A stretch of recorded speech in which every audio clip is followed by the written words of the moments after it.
In this video, I'm going to show you a few things that you can do to take a screenshot on Cash App.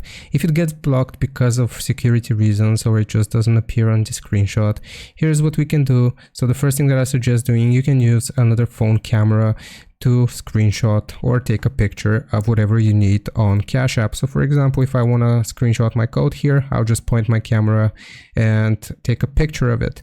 Now, if you don't have,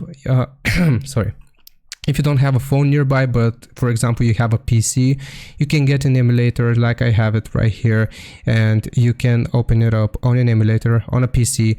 And here, if I press the print screen button on my keyboard, then I will have taken a screenshot of this and I can use it wherever I want.